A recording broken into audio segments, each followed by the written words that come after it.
फिर एक और भयानक चिल्लाने की आवाज आई और उसके तुरंत बाद एक दर्दनाक चीख और फिर अचानक दो आदमियों की आवाज सुनाई देने लगी जो एक दूसरे पर चिल्लाते हुए लड़ रहे थे।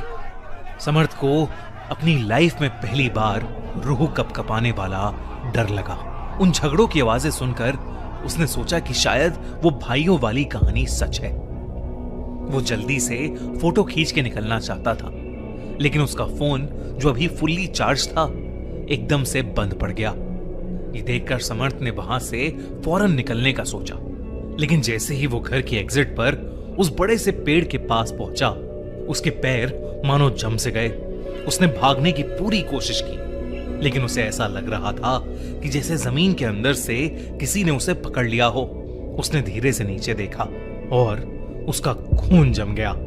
नीचे एक कब्र जितना बड़ा गड्ढा था और वहां मिट्टी के अंदर आधा धसा हुआ एक शरीर पड़ा था। वो किसी आदमी का शरीर था जो पूरी तरह सड़कर गल चुका था। समर्थ ने ध्यान से देखा तो वो चेहरा किसी और का नहीं बल्कि खुद समर्थ का था। ये देखकर समर्थ की सांसें मानो रुक सी गईं और उसके दिमाग ने उस बात को तुरंत मानने से इनकार कर दिया, लेकिन उसकी आंखें वहां से हट ही नहीं रही थीं। तभी उसे फिर से वही गुर्राने की आवाजें सुनाई देने लगी। उसने पीछे देखा तो इस बार दो आदमी आपस में लड़ रहे थे।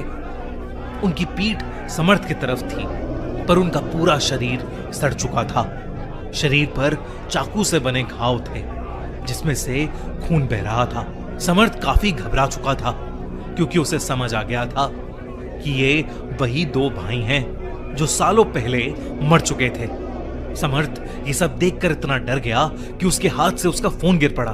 तभी उन दोनों लोगों का ध्यान समर्थ पर गया। धीरे से उनकी गर्दन पूरी उल्टी घूम गई और वो दोनों समर्थ को गुस्से से देख रहे थे। समर्थ चाहकर भी वहां से हिल नहीं पा रहा था। उस गुप्त अंधेरे में दोनों भाई धीरे धीरे उसकी तरफ आ रहे थे। दोनों के चेहरे बेहद भयानक लग रहे थे। फूटा हुआ सर, टेढ़ी गर्दन, आंखें एकदम लाल, जैसे वो दोनों सालों से बहुत गुस्से में हों।